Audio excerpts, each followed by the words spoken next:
এরপর আল্লাহ পাক বলছেন,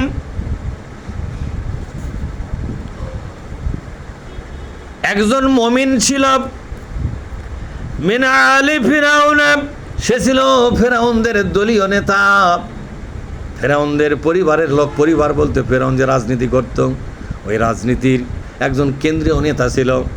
আবার কেউ কেউ বলেছেন ফেরাউনের বংশেরই একজন বড় মাপের নেতা ছিল। ওটা ফেরাউন বংশের কোন জায়গায় বিশ্বনবী হাত দিয়েছে চিন্তা করছেন আপনারা? আমার কথা বোঝেননি? কিন্তু ইয়াকতুমু ঈমানাহু, কোন আল্লাহু আকবার। ফেরাউনের দলেই ছিল কিন্তু ঈমানটা গোপনে রেখেছিল। বিগত জালেম সরকার ছিল না আমাদের, লেডি ফেরাউন, শেখ হাসিনা। শেখ হাসিনা লেডি ফেরাউন, এতে কোনো সন্দেহ আছে? ওরা ছিল পুরুষ ফেরাউন, আর এটা হলো মহিলা ফেরাউন, লেডি ফেরাউন। এই লেডি ফেরাউনের দলে বহু ইসলামী ছাত্র শিবিরের লোক ওদের দলের সাথে মিশে ছিল, তাদের ঈমানটা গোপন রাখছিল। সুবহানাল্লাহ পাঠ করেন। তাহলে ঈমানটা গোপনে রাখা অনুমোদন দিয়েছে কে? আল্লাহ। আজকে বাংলাদেশের বড় বড় দল বলতিছে ছাত্র শিবির, ওদের পরিচয় ছিল এরা কত বড় বেঈমান।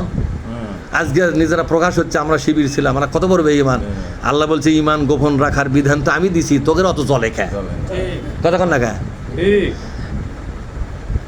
তখন ইসলামী আন্দোলন একটা যুদ্ধের নাম। যেরকম কিসের নাম? কথা কয় না পারে। ইসলামী আন্দোলনের কিসের নাম? যুদ্ধের নাম।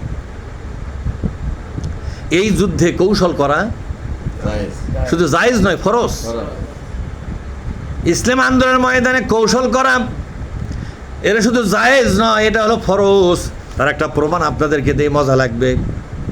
আহজাবের যুদ্ধ শুরু হলো কোন যুদ্ধ? জোরে কোন? 33 নম্বর সূরার মধ্যে যুদ্ধের কথা আল্লাহ বলেছেন। ওই যুদ্ধের নামই একটা সূরা নাজিল করে দিয়েছেন, আহজাব। কি নাম? আহজাব মানে হলো মানে বহুদলীয় শক্তি, আর নবীর দল একটা, সর্বদলীয়। কাফেররা অনেকগুলো দল একত্র হলো। বিশ্বনবীর ইসলামী আন্দোলন, ইসলামী সরকার, নবী এবং নবীর মন্ত্রী পরিষদ একবারে দুনিয়ার থেকে করে দেবেন। সেই আহজাব যুদ্ধ বিশ্বনবী পরীক্ষা খনন করলেন, যেটাকে বাংকার বলা হয়। কি বলা হয়? বাংকার খনন করলেন, মানে একটা ওই যে আমরা কি বলি, এই যে খাড়িয়া খনন করলেন। খাড়িয়া খনন করে খাড়িয়ার মাটিগুলো মদিনার দিকে রাখলো, আর খাড়িয়াটা মক্কার কাফের দিকে করে রাখলো, মানে সমানরা, যাতে ওরা এসে প্রথম যদি মদিনায় ঢুকতেছে আগে খাড়িয়ার তলে নামা লাগবে। আমার কথা বোঝেননি? তারপর আবার উপরে চড়া লাগবে, তারপরে নিচে নামা লাগবে, তারপরে পাবি নবী এবং সাহাবীদেরকে। ঠিক না? কি কৌশল বিশ্বনবী! সুবহানাল্লাহ পাঠ করেন। এই বিশ্বের সবচেয়ে বড় সমরবিদ ছিলেন বিশ্বনবী মুহাম্মদ রাসূলুল্লাহ। খাড়া খনন করলেন। এই খাড়া খনন করার পর মক্কার কাফের গোষ্ঠী, তাদের হাজার হাজার সেনাবাহিনী অবাক হয়ে গেল। এটা কোন যুদ্ধ কৌশল বাবা? এই খাড়ের মধ্যে নামো, তারপরে ওঠো, এতক্ষণ আমাকে মারিয়া কুপাঘাত করবে। আর মুসলমানরা ওই যে মাটির ওপরে তীর ধনুকলা বসে আছে, খালি নামিয়ে দেখ। আর কথা বোঝেননি? খালি নামিয়ে দেখ, সোজা করে সারে তো। হ্যাঁ হলো তাই। তারপরও যুদ্ধ শুরু হয়ে গেল।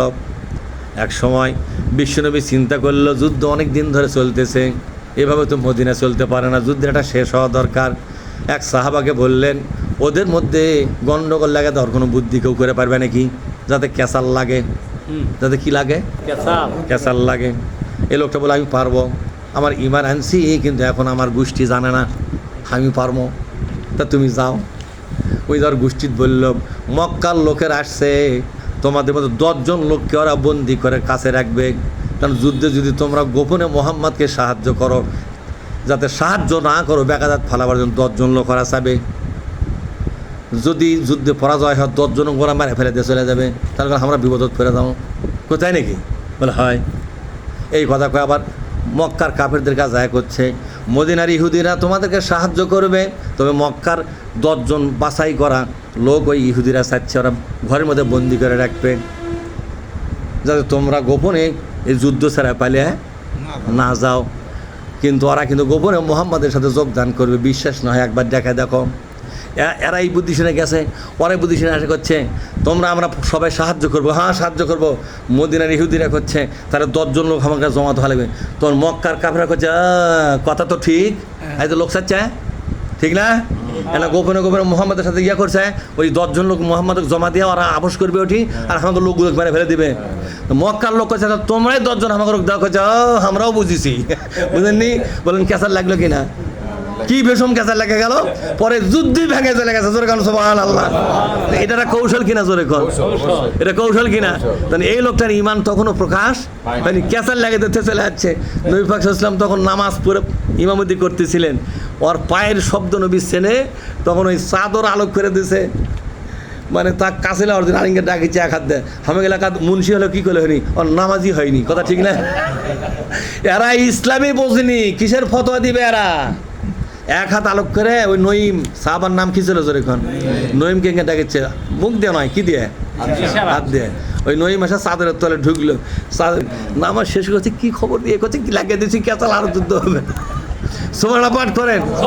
আল্লাহ নবী বললেন যে যাক আলহামদুলিল্লাহ, আল্লাহু আকবার পাঠ করলেন সবাই। তুই একটা কাজের কাজ করছো, ঠিক না? কেচাল লাগাতে। তাহলে যুদ্ধের নামে ইসলামী আন্দোলন মানে তো যুদ্ধ, এটা কৌশল করা লাগবে, লাগবে কিনা জোরে কর।